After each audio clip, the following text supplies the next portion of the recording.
In the early 1910s, Brooklyn was a battlefield of survival. Jewish immigrant neighborhoods were overcrowded, poor, and violent. Teenage boys learned quickly that weakness meant exploitation. Bugsy Siegel understood this reality early. Instead of working factory jobs like most immigrant children, he began gathering other violent youths around him. These were not friends. They were tools. From the beginning, Siegel's power was built on fear, not loyalty. Siegel's first mafia structure was primitive but effective. He positioned himself at the center and surrounded himself with boys known for violence. Each member had a purpose: intimidation, theft, or enforcement. They extorted shopkeepers, threatened rival youths, and controlled street corners. This was not chaos. It was organized street crime. Siegel demanded absolute obedience. Anyone who hesitated was beaten publicly to send a message. Violence was not emotional for Siegel. It was strategic. He learned that fear spread faster than rumors. Beatings were deliberate and visible. Broken noses and blood on sidewalks served as warnings. This reputation quickly expanded beyond his neighborhood. Other gangs avoided direct confrontation, understanding that Siegel's crew responded with unpredictable brutality. This was the foundation of his mafia identity: dominance through terror. By the time Bugsy Siegel entered his late teens, his criminal group had stopped being just a street gang and had begun functioning as a primitive mafia unit. What separated Siegel from other neighborhood leaders was not ambition or intelligence, but his calculated use of extreme violence as a management system. Within his organization, brutality was not punishment, it was communication. Siegel ruled through unpredictability. His men never knew when violence would be used or against whom. This uncertainty created constant psychological pressure inside the group. Loyalty was not earned through trust or profit sharing, but through fear of consequences. Members understood that questioning orders, withholding money, or showing hesitation could result in immediate and visible retaliation. Siegel often delivered punishment personally, reinforcing his image as both leader and executioner. Public violence was a deliberate strategy. Siegel ordered beatings to take place in open streets, near businesses, and in front of witnesses.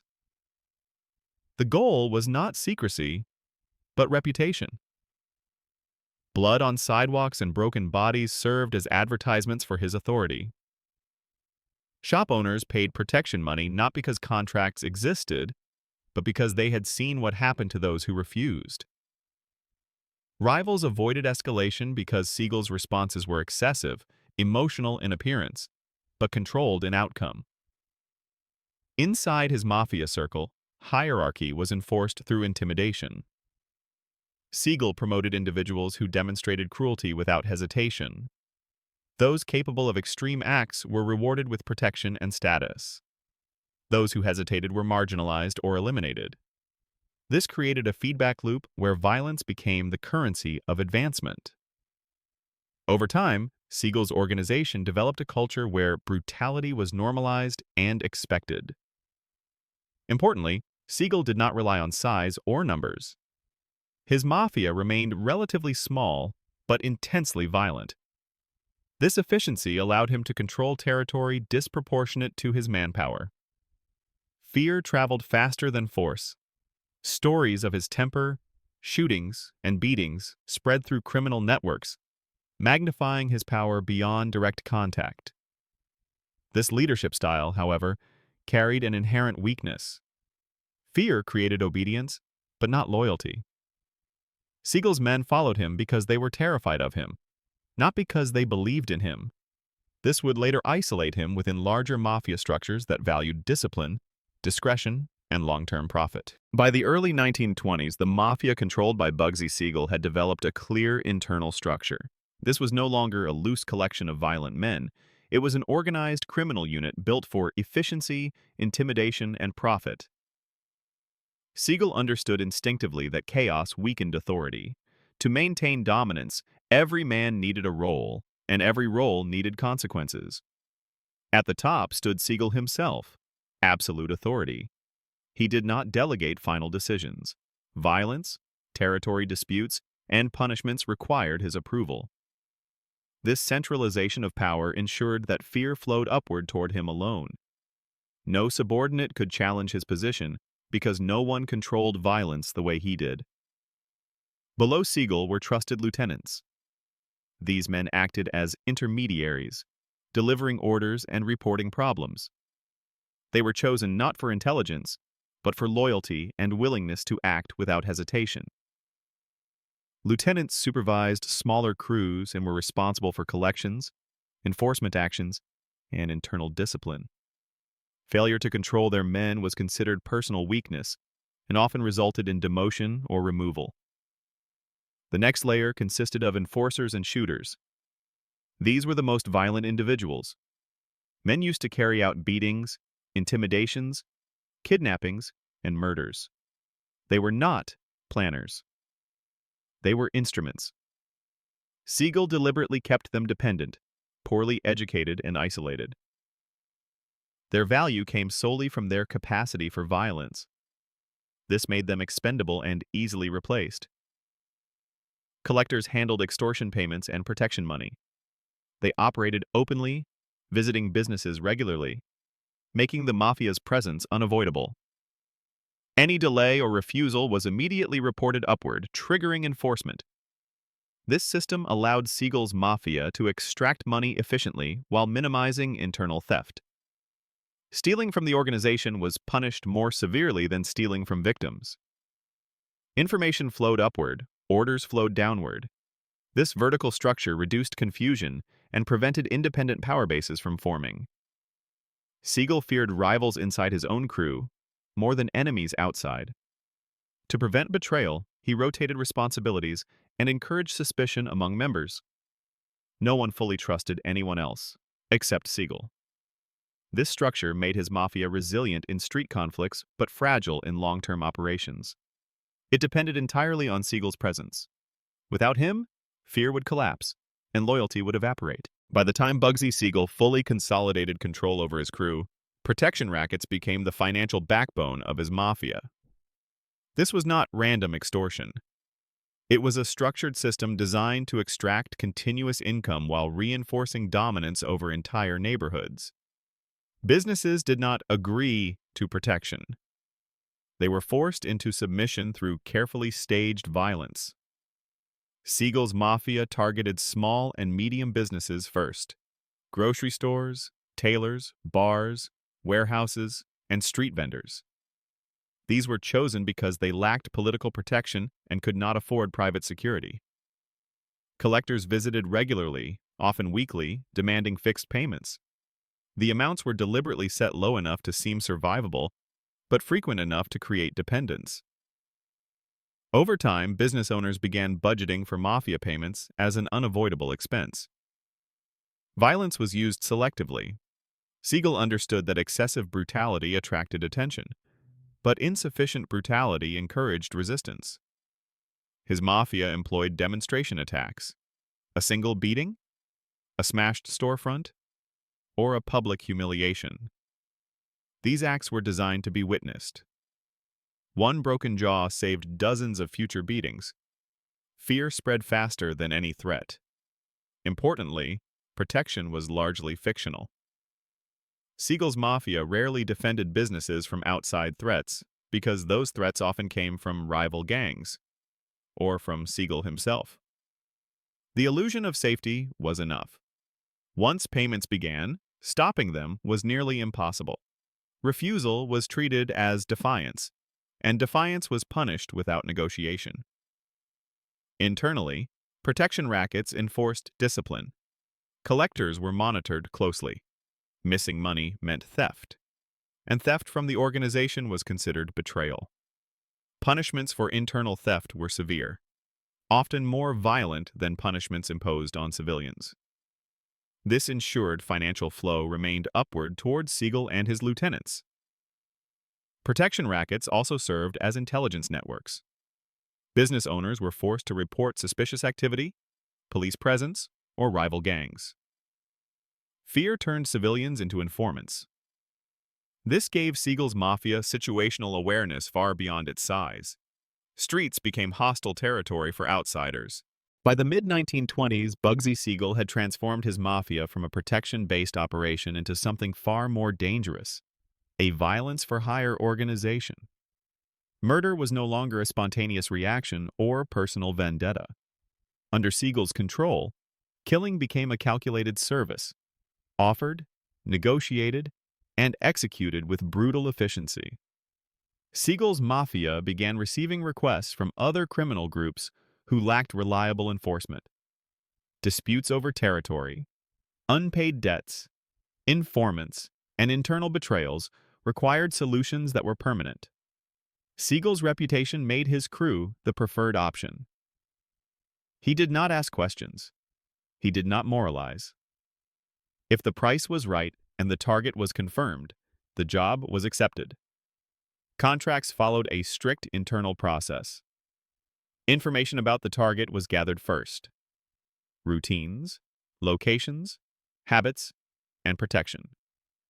Siegel demanded certainty. Failed hits attracted police attention and damaged reputation. Once approved, assignments were given to specific shooters chosen for reliability, not emotion. Killers were rotated to avoid patterns. No single man was allowed to become indispensable. Execution methods were deliberately brutal but efficient. Shootings were preferred for speed and finality. Stabbings were used when silence was required. Beatings that ended in death were staged to resemble street violence. Siegel understood optics. A murder that looked random reduced investigation pressure. Every killing was designed to disappear into urban chaos. Payment was handled in cash, often through intermediaries. Siegel took a significant percentage, reinforcing his control over both violence and money. Killers were paid enough to stay loyal, but never enough to gain independence. Fear remained the primary bond. Those who spoke too much or showed hesitation were removed, sometimes under the same contract system they once served. Importantly, Siegel enforced a strict rule: no unsanctioned killings. Random violence threatened profits. Anyone acting independently risked execution. This discipline separated his mafia from street gangs. Violence was centralized. Authority was absolute. These murder contracts elevated Siegel's status within organized crime. He was no longer just a neighborhood boss. He became an asset, a man other mafias relied on to solve problems permanently. But this role came at a cost. Each killing added weight to his reputation as uncontrollable and excessively violent. While feared, he was also increasingly seen as dangerous to keep close. As Bugsy Siegel expanded his criminal operations, enforcement inside his own mafia became as important as violence against outsiders. Siegel understood a core rule of organized crime: internal weakness destroys power faster than external enemies. For this reason, discipline within his organization was ruthless, immediate, and deliberately terrifying. Disloyalty was defined broadly. It included stealing money, questioning orders, withholding information, cooperating with rivals, showing fear during violent acts, or attempting to build independent influence. Siegel tolerated no ambiguity. Any behavior that suggested independence was treated as a threat.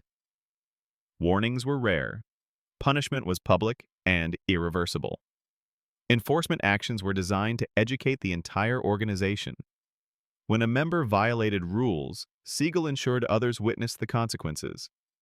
Beatings were conducted in front of the crew. In severe cases, executions were carried out with no explanation. Bodies disappeared, but rumors remained.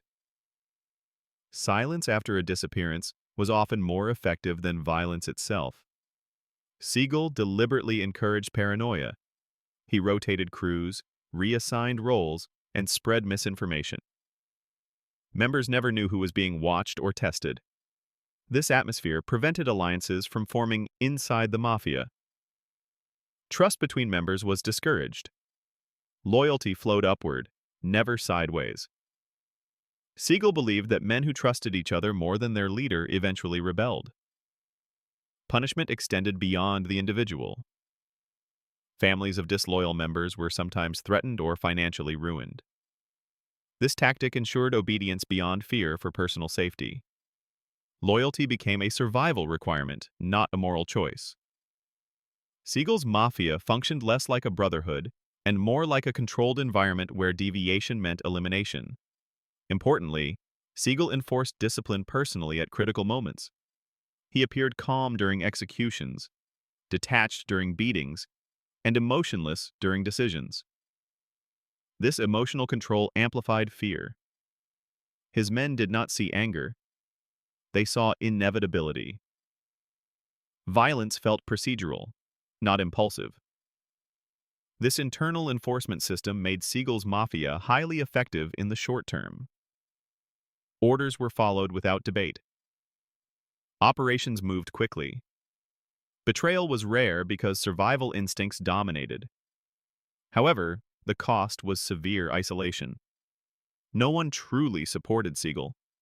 They only feared him. As his power grew, so did the distance between him and those around him. By the late 1920s, the Mafia led by Bugsy Siegel crossed a critical threshold. His organization was no longer judged solely by street dominance or local profit. It was now evaluated by its usefulness to larger criminal powers. Entry into the national syndicate was not ceremonial. It was transactional. Siegel's Mafia was accepted because it delivered results other groups could not. The syndicate needed violence that was reliable, fast, and unquestioning. Political negotiations, territorial disputes, and internal conflicts often required decisive solutions. Siegel's crew provided that solution. They were used when diplomacy failed and hesitation was unacceptable.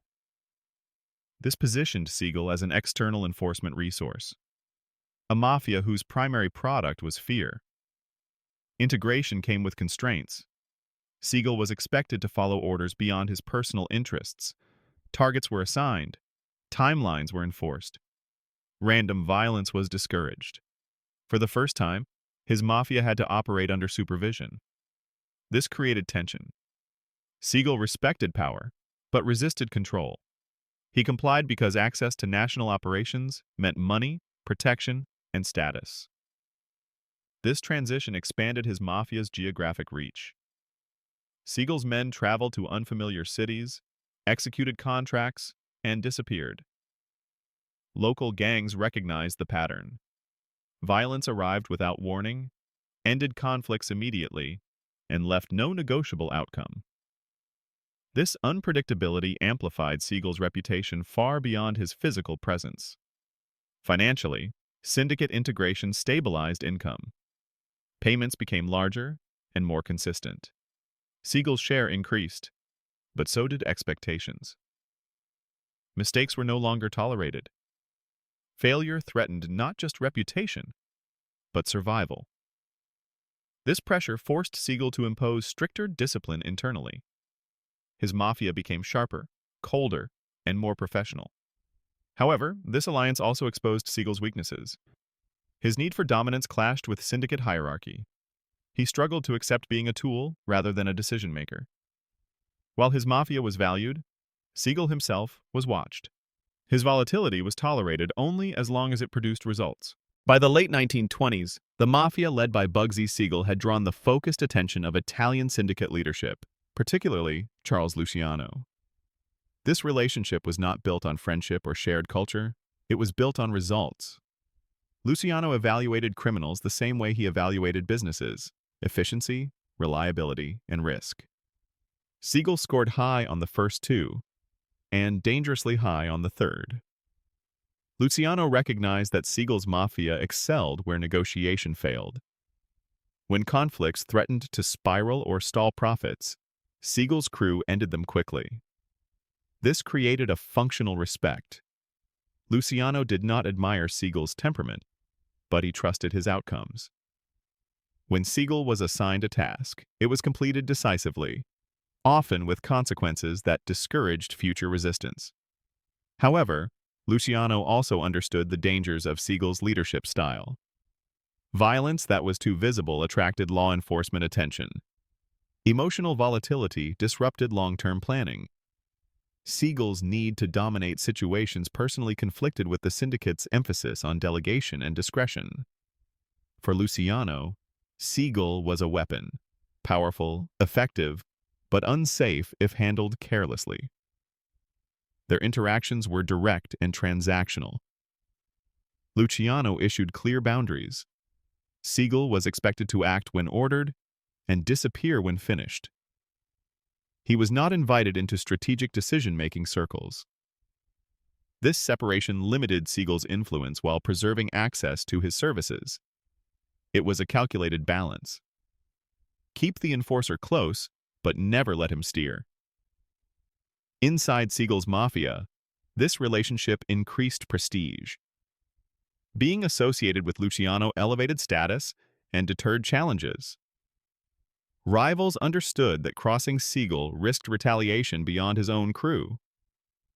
This protection allowed Siegel to expand operations with reduced resistance, but it also placed him under closer observation.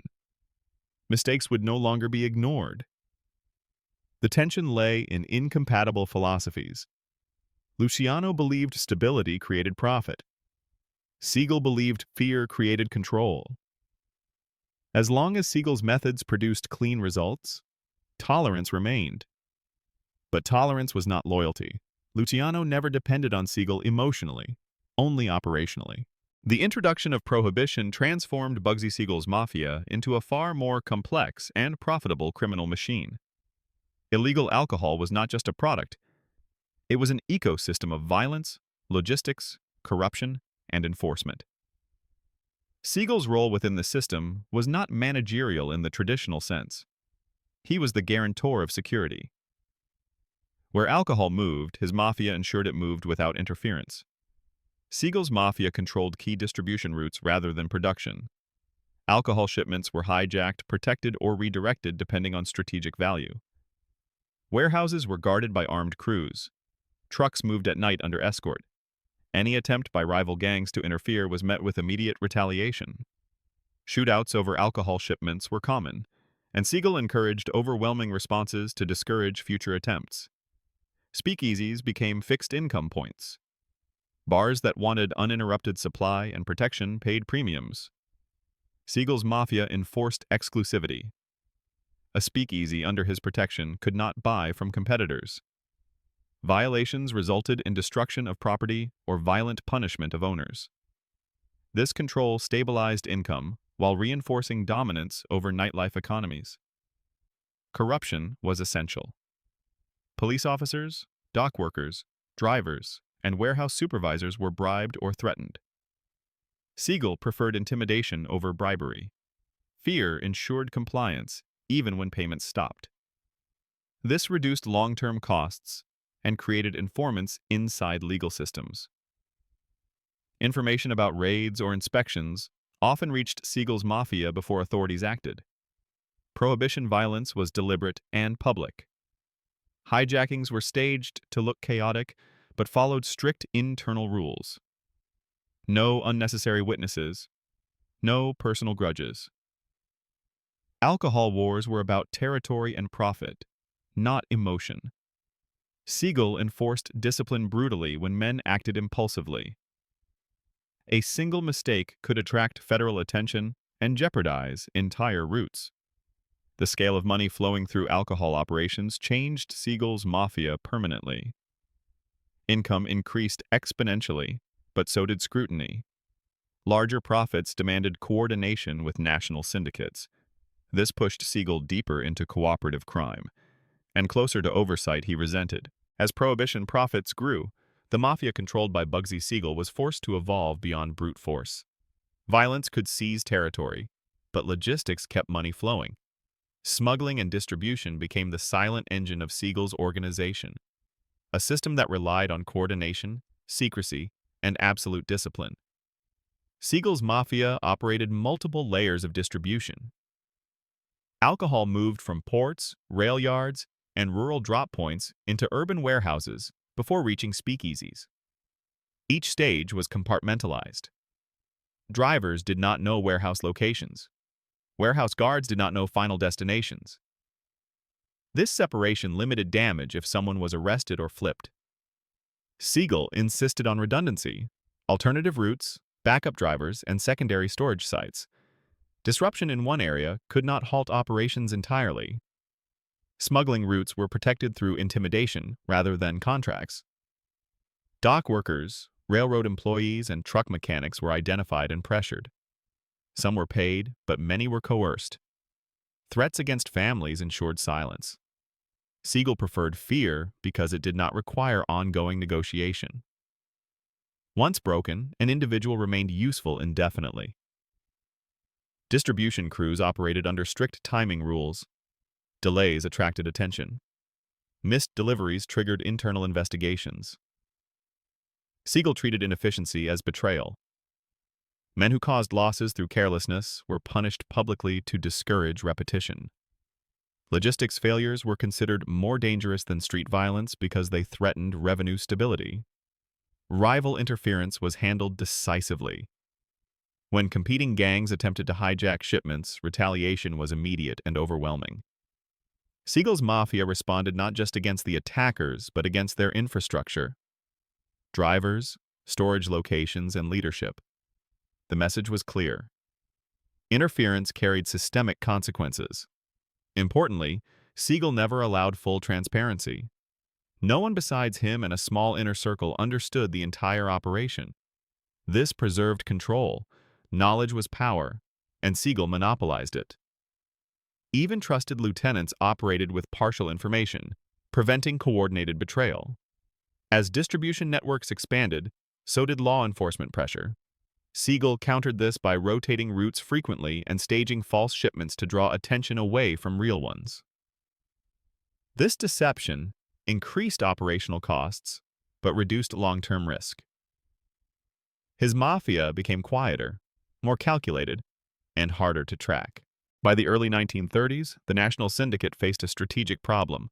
The West Coast remained underdeveloped in terms of organized crime control. Local gangs lacked discipline, coordination, and the capacity to enforce large-scale operations. To solve this, the syndicate turned to Bugsy Siegel. He was not sent west as a visionary or entrepreneur. He was sent as an enforcer and organizer, someone capable of imposing order through fear. Siegel's Mafia was tasked with establishing control, not negotiation. Los Angeles was fragmented, with independent bookmakers, small-time racketeers, and corrupt local officials operating without unified oversight. This chaos threatened long-term profits. Siegel's reputation alone created immediate psychological dominance. Word spread quickly. A man known for excessive violence had arrived with syndicate backing. His first objective was consolidation. Siegel identified existing criminal operators and forced alignment. Some were absorbed. Others were eliminated. Resistance was short-lived. Public acts of violence signaled the end of independence. Within months, fragmented operations were either paying tribute or had disappeared entirely. Control was achieved not through numbers, but through targeted brutality. Siegel's Mafia established new gambling dens, expanded bookmaking, and secured narcotics routes. Unlike New York, Los Angeles offered distance from federal scrutiny and access to international smuggling corridors. Siegel understood this strategic advantage and moved quickly to exploit it. His crew operated with mobility, avoiding permanent headquarters and rotating safe locations to minimize exposure. Crucially, Siegel was expected to report upward. The West Coast was not his personal kingdom. It was a syndicate investment. Profits flowed east. This arrangement created early friction. Siegel valued autonomy. Syndicate leaders valued predictability. As long as income increased, tension remained contained. Violence on the West Coast followed a familiar pattern: decisive, public, and symbolic. Siegel's Mafia demonstrated consequences early to prevent prolonged conflict. This reduced long-term violence but intensified fear. Local criminals adapted quickly. Survival required submission. When Bugsy Siegel consolidated his position on the West Coast, his priority was not spectacle, but control. Los Angeles required a different mafia architecture than New York. Distances were larger, law enforcement was fragmented, and criminal operations were less centralized. Siegel adapted by constructing a flexible but ruthless network designed to dominate multiple rackets simultaneously without attracting unified resistance. The core of Siegel's Los Angeles Mafia was compartmentalization. Gambling, bookmaking, narcotics distribution, and enforcement were separated into semi-independent cells. Each cell reported upward through a single liaison, preventing horizontal communication. This ensured that if one operation collapsed, others remained insulated. Siegel learned from Prohibition-era losses back east and applied those lessons aggressively. Gambling operations became the primary revenue stream. Illegal casinos, card rooms, and bookmakers operated under protection. Siegel enforced exclusivity. Independent operators were given a choice: pay tribute or be eliminated. Compliance was rapid. Violence was precise and instructional. A single destroyed operation eliminated weeks of negotiation. Narcotics routes were controlled quietly. Unlike alcohol, drugs attracted harsher penalties and federal scrutiny. Siegel kept these operations small, mobile, and deniable. Couriers did not know suppliers. Suppliers did not know distributors. Arrests were treated as expected losses, not emergencies. Anyone suspected of cooperating with authorities was removed immediately. Enforcement crews remained the visible face of power. These men were rotated constantly, preventing local familiarity. Siegel avoided allowing any enforcer to develop community ties. Fear depended on anonymity. Victims never knew who would return or when. This uncertainty paralyzed opposition. Corruption played a secondary role. Siegel bribed selectively, preferring intimidation. Local officials understood that cooperation was safer than resistance. Threats were indirect but unmistakable. Careers ended quietly. Investigations stalled. This environment allowed Siegel's Mafia to operate with minimal disruption. Crucially, Siegel avoided establishing a single headquarters. Meetings occurred in rotating locations: rented houses, back rooms, private clubs. Mobility prevented surveillance. This decentralized structure made his Los Angeles Mafia resilient, but also difficult to manage personally. Control depended increasingly on fear rather than presence. When Bugsy Siegel extended his mafia operations into Hollywood, the goal was not glamour, it was leverage. The film industry represented money, influence, unions, and access to powerful individuals who feared public exposure more than physical violence. Siegel recognized that Hollywood required a different kind of intimidation: quieter, psychological, and devastating if activated. Siegel's Mafia infiltrated Hollywood through labor unions, nightclubs, gambling circles, and personal relationships. Studio workers, extras, and union officials were pressured or bought. Control over labor disruptions gave Siegel indirect power over production schedules and finances. A delayed shoot could cost studios millions. The threat alone was often enough to secure payments or cooperation. Blackmail became a preferred weapon. Siegel's crew collected information: affairs, addictions, illegal gambling, and associations. This intelligence was stored, not immediately used.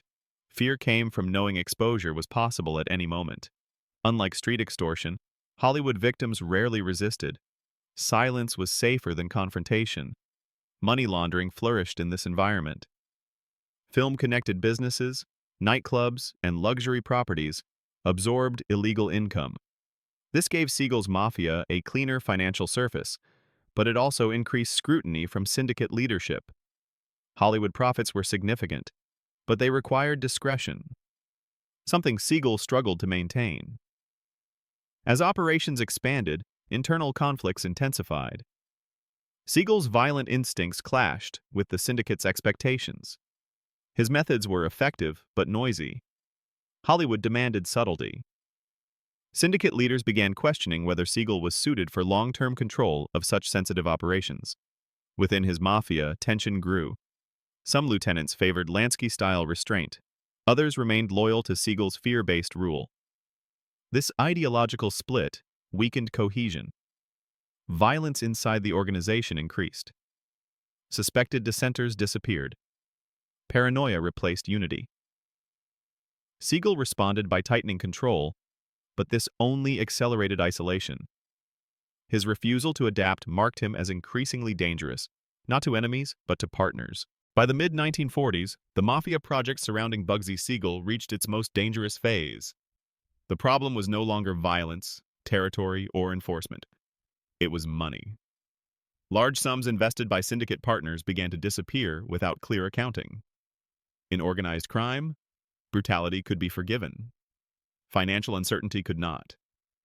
The Flamingo was never intended to be Siegel's personal dream.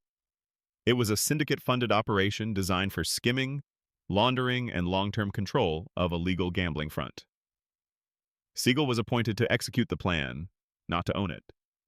However, from the start, he treated the project as a personal empire. Costs exploded. Construction delays multiplied. Contractors were paid multiple times. Materials vanished. Every explanation created new questions.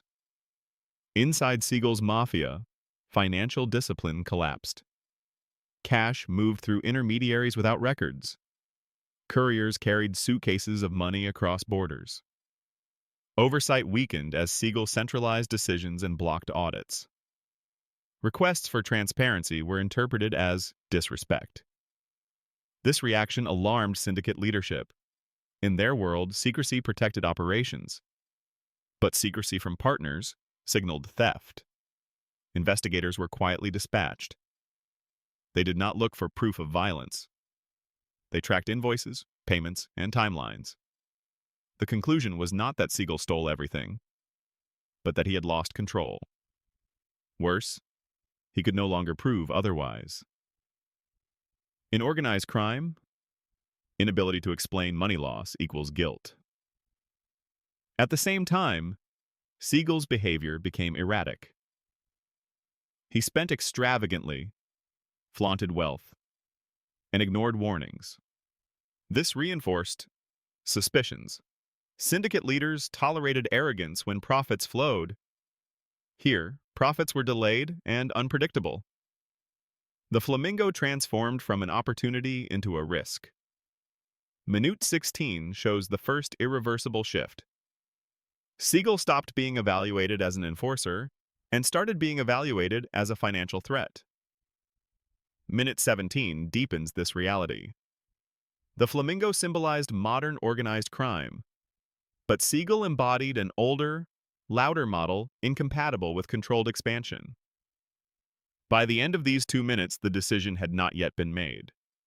But the verdict was forming. In the Mafia, money defines trust. Siegel had broken that trust without firing a single shot. By this stage, the position of Bugsy Siegel within organized crime had fundamentally changed. He was no longer being judged by outcomes alone. He was being monitored. Trust, once extended because of fear and results, had eroded into suspicion. For a Mafia leader, this transition is lethal. Once surveillance replaces confidence, survival depends on transparency and restraint, two qualities Siegel refused to adopt. Quiet audits began. These were not formal confrontations, but parallel investigations carried out through intermediaries, accountants, and trusted lieutenants who reported upward. Financial flows connected to Siegel's operations were mapped: casino expenses, construction contracts, courier routes, and personal expenditures. The goal was not to humiliate him, but to determine whether the organization could still rely on him. The findings were inconclusive, but damaging. Disorganization looked like deception. Simultaneously, Siegel's movements were tracked. Associates noticed unfamiliar faces at meetings, delayed responses to requests, and sudden cancellations. These were signals. In Mafia culture, such signals are unmistakable. Siegel recognized them, but misread their meaning. He interpreted surveillance as a challenge to his authority rather than a warning to correct course. Inside his own Mafia, loyalty weakened. Men sensed vulnerability at the top. When a leader is protected by fear alone, cracks appear the moment protection seems uncertain. Information began flowing past Siegel rather than through him. Conversations stopped when he entered rooms. Decisions were delayed. This quiet withdrawal was more dangerous than open rebellion. Siegel responded with aggression. He tightened control, issued threats, and dismissed concerns as insults. This reaction confirmed fears among syndicate leaders that he could not adapt to a controlled, financial-first model of organized crime. Where restraint was required, he escalated. Where explanation was needed, he retaliated. He still commanded fear, but fear no longer guaranteed obedience. His mafia continued operating, but its direction was increasingly guided externally. Surveillance had achieved its purpose. Power was being recentered away from him. These 2 minutes marked the turning point from evaluation to inevitability. In organized crime, leaders are not removed for past violence. They are removed for future risk. Siegel's inability to submit to oversight transformed him from asset to liability. The decision had not yet been spoken aloud, but it no longer needed to be. By the time suspicion hardened into certainty, Bugsy Siegel found himself operating inside a shrinking circle. Isolation was no longer psychological, it was operational. Access narrowed. Information arrived late or not at all. Decisions that once required his approval were quietly rerouted. In organized crime, this is how power is removed without confrontation. Money movement became the last arena where Siegel still exerted influence. Cash from gambling, skimming, and side operations traveled through couriers rather than accounts. Suitcases replaced ledgers. Routes changed frequently. Transfers crossed borders. This system had once protected operations from law enforcement. Now it served a different purpose: concealment from partners. That shift alarmed syndicate leadership. Secrecy from police is expected. Secrecy from investors is intolerable. Couriers were selected for loyalty and silence, not competence. They knew little beyond pickup and drop-off points. This minimized exposure, but increased loss.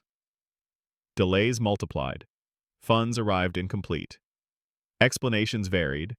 Each inconsistency added weight to the conclusion that Siegel either could not or would not regain control. Attempts to standardize transfers were blocked. Requests for oversight were ignored. The message was clear: Siegel would not submit. At the same time, his personal protection thinned. Guards rotated less frequently. Trusted enforcers were reassigned. This was not negligence. It was recalibration. Protection follows authority. As authority drained away, so did security. Siegel noticed the change and responded by retreating into familiar spaces rather than confronting the reality.